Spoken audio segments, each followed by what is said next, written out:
RTC కార్మికులను గవర్నమెంట్లోకి తీసుకోవడం, దీని మీద తెలిసినోడు ఒకటి తెలియనోడు ఒకటి మాట్లాడుతూ ఉన్నారు. ఆ గవర్నర్ గారు పాపం మాకు తెలిసి తెలియక అనవసరంగా వివాదం కొని తెచ్చుకున్నారు. అనవసరంగా ఆర్టీసీ పెట్టిందే ప్రజలకు ప్రజా రవాణా ఉండాలని చెప్పి అధ్యక్ష.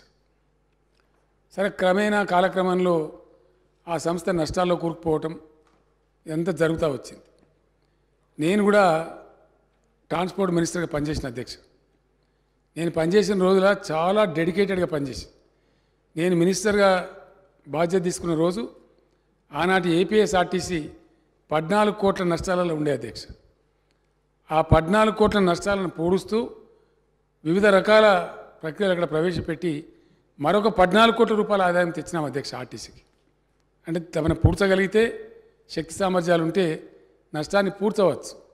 కానీ ఈ మధ్య ఏమైపోయిందంటే అధ్యక్ష, అనేకమైనటువంటి డీజిల్ పెరుగుదల మన ఆర్టీసీ వాడే, మేము ఆషామాషిగా చేయలేదు అధ్యక్ష, ఏ పని కూడా అట్లా చెయ్యం మేము. గతంలో ఆర్టీసీ కార్మికులు సమ్మె చేశారు, మమ్మల్ని గవర్నమెంట్లో తీసుకోమన్నారు. మేమేం చేసినామంటే మీకు తగిన డబ్బులు ఇస్తాం, మీరు నడపండి, లాభాలు తీసుకొచ్చే ప్రయత్నం చేయమని ఒక బెస్ట్ ఐపీఎస్ ఆఫీసర్ని అక్కడ ఎండీగా వేసి, మనం మంచి అనుభవం ఉన్నటువంటి బాజిరెడ్డి గోవర్ధన్ గారిని చైర్మన్గా వేసి విశ్వ ప్రయత్నాలు చేసినారు వాళ్ళు కూడా. ఎంత చేసినా ఈ అబ్నార్మల్ డీజిల్ ప్రైస్ అధ్యక్ష మన చేతులు ఉండలేదు, సెంట్రల్ గవర్నమెంట్ చేతిలో ఉంటా ఉంది.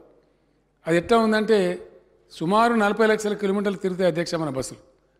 6 లక్షల లీటర్ల డీజిల్ ప్రతిరోజు కాల్స్తాయి. అవి 6 lakh లీటర్స్ డీజిల్. 60 రూపాయల డీజిల్ 110 రూపాయలు 105 రూపాయలు అయిపోయింది. అమాంతంగా 45 రూపాయలు పెరిగితే రోజుకు 2.5 కోట్ల రూపాయలు డీజిల్ మీద నష్టం వస్తూ ఉంది అధ్యక్ష. ఎక్కడి నుంచి మొదలవడాల సంస్థ?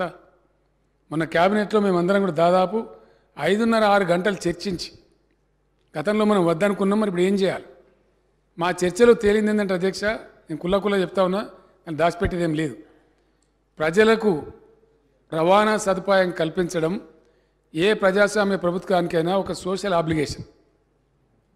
మరి ఆర్టీసీని తీసేద్దామా? తీసేయడానికి లేదు. ఆర్టీసీ బెస్ట్ స్కిల్ ఉన్న సంస్థ, జీరో యాక్సిడెంట్ ఫ్రీ ఉండే సంస్థ, ప్రయాణికులను క్షేమంగా చేరవేసే సంస్థ. మనమే లక్షల కొద్ది పాసులు ఇస్తూ ఉంటాం విద్యార్థులకు, మరొకలకు. మరి అది మంచి సదుపాయం. ప్రజలు కూడా బస్సు ఉండాలని కోరుకుంటారు తప్ప పోవాలని కోరుకోరు. మరి ఇప్పుడు ఏం చేయమి? ఆ సంస్థగా మనగడ సాగించే ప్రయత్నం లేదు. ఇంకా ప్రభుత్వమే సాకాల, ప్రభుత్వమే సాధాల్సిందే. వాళ్ళు చేయలేరు. వాళ్ళ కాలికి మస్తు ప్రయత్నాలు చేసినారు. గోవర్ధన్ గారు, ఆ ఎండీ గారు చాలా ప్రయత్నం చేసినారు. చివరి క్యాబినెట్లో తేలింది ఏంటంటే వాళ్ళకి సంవత్సరానికి 1500 కోట్లు ఇస్తూ ఉన్నాం అధ్యక్ష. ఇప్పుడు బడ్జెట్లో పెట్టి మరీ ఇస్తూ ఉన్నాం. Every year 1500 crores we are giving to the RTC. గవర్నమెంట్లో లేదన్న పేరే కానీ గవర్నమెంటే సాత్తా ఉంది దాన్ని. ఆ వచ్చేది ఏమూలకు సరిపోవడం లేదు. కాబట్టి ఇంక తప్పదు, మనకు ప్రజలకు ప్రజా రవాణా ఉండాలి.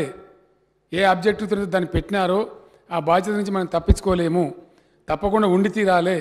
కమాన్ ప్రభుత్వంలోకి తీసుకుందాం. ఆ కార్మికులకు పాపం భద్రత వస్తుంది, వాళ్ళకి చిక్కులని పోతాయి. ఆ విధంగా చాలా బాగుంటుందని మేము భావించి మన క్యాబినెట్లో ఫైనల్ డెసిషన్ తీసుకున్నాం. వద్దన్నోళ్ళు ఇప్పుడు ఎట్లా తీసుకున్నారని మాట్లాడే పిచ్చి వాళ్ళు కూడా ఉన్నారు బయట. వాళ్ళతో సంబంధం పెట్టుకోలే. ఏ పని చేసినా గవర్నమెంట్ ఒక బాధ్యత ఉంటుంది, ఒక లోతైన దృక్పథం ఉంటుంది, ఒక పరిశీలన ఉంటుంది. దాని మీద స్టెప్ తీసుకుంటాం. ఈ సగం ఎందుకు, బయట మేనేజ్మెంట్ ఎందుకు?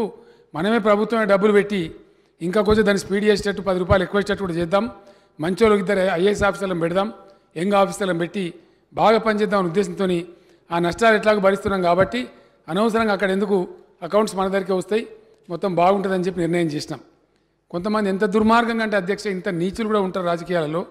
ఆర్టీసీ ఆస్తుల మీద కన్నేసినామని మాట్లాడతారు. ఇంతకన్నా దౌర్భాగ్యం ఉంటుంది అధ్యక్ష?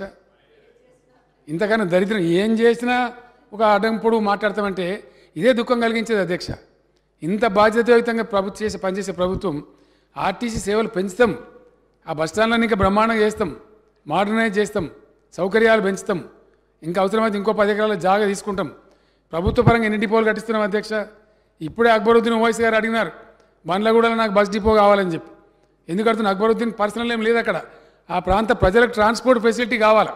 His idea is constituency people should get good facility. Definitely government will take up. దానిలో ఏమవుతుంది, ఇంకా అదనంగా జాగాలు సమకూరుస్తాం. అభి బోలేతే అక్బర్ భాई क्या औकाफ ज़मीन का है, वहाँ से नो ऑब्जेक्शन लेके वहाँ सारी चीज़ बना सकते बोले. ऐसे और ज़मीन हम आरटीसी को देंगे, देते ही जाएंगे, उस संस्था को बढ़ा लेंगे। वो अपना संस्था है, अपना घर का बच्चा है, उसको कैसे मार देते? సో ఇట్లా దుర్మార్గం మాట్లాడే ఈ చిల్లరగాల మాటలని కాదు. ప్రభుత్వం అంటే ప్రభుత్వానికి ఒక బాధ్యత ఉంటుంది, సమాజానికి మేము జవాబుదారులము. ఖచ్చితంగా రవాణా సదుపాయాన్ని ప్రజలకు అందుబాటులో ఉంచాలని, ప్రజలకు ప్రజా రవాణా అందుబాటులో ఉంచడం ప్రజాస్వామిక ప్రభుత్వం యొక్క సామాజిక బాధ్యతని గుర్తించి క్యాబినెట్లో 4 గంటల సేపు మేము చర్చించి దాన్ని ప్రభుత్వంలోనే చేర్చుకుని ఇంకా బాగుంటుందని చెప్పి మా ఆలోచించి ఒక బాధ్యతాయుతమైన నిర్ణయం తీసుకున్నాం. అందులో కూడా ప్లస్ మైనస్ అన్ని చర్చించి డైరెక్ట్ గవర్నమెంటే కరెక్ట్ అని చెప్పి వాళ్ళని తీసుకున్నాం. వాళ్ళకి భద్రత వస్తూ ఉంది. అప్పుడు పీఆర్సీ ఇస్తాం, వాళ్ళకి ఆటోమేటిక్గా పెరుగుతుంది. ఏ సదుపాయం ఎంప్లాయీస్కి ఇచ్చినా ఆ 43,000 ఉద్యోగులకు కూడా అన్ని పెరుగుతాయి. పాపం వాళ్ళు కూడా సంతోషంగా ఉంటారు, ఉద్యోగ భద్రత వస్తుందని, కార్యకలాపాలు కూడా పెరుగుతాయని అనుకున్నాం అధ్యక్ష. మరి ఆ గవర్నర్ గారు ఎందుకు ఉంచుకున్నారో తెలియదు. ఆ పనులంతా పెట్టుకొని 96 క్లారిఫికేషన్లు అడిగి, అది మినిమం అధ్యక్ష. అసలు గవర్నర్ గారు అదే చెప్తున్నాను నేను. ఈ సభ్యులు వెళ్ళిపోతారని నేను చెప్తున్నా, నేను దాటంగానే వీళ్ళు దాటగలరని చెప్తున్నా.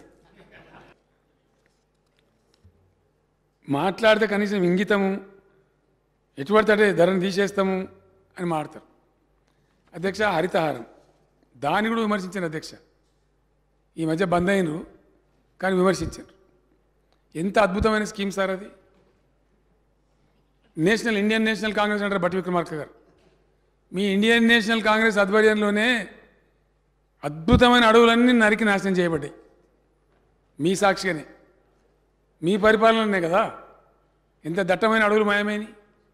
ఇవాళ మేము మళ్ళీ దాన్ని రివైవ్ చేయడానికి ఎన్నో రకాల కార్యక్రమాలు తీసుకుంటూ మొత్తం కలెక్టర్ని ఇన్వాల్వ్ చేసి, ఆఫీసర్లను ఇన్వాల్వ్ చేసి, గ్రీన్ ఫండ్ యాక్ట్ తెచ్చి గ్రామ పంచాయతీలు 10%, అన్ని స్థానిక సంస్థలు 10% మ్యాండేట్ చేసి, గ్రీన్ బడ్జెట్ పెట్టించి, ప్రపంచంలోనే ఎక్కడ లేనటువంటి, ఎంటైర్ వరల్డ్లో ఎక్కడ లేనటువంటి గ్రీన్ ఫండ్ క్రియేట్ చేసినాం అధ్యక్ష.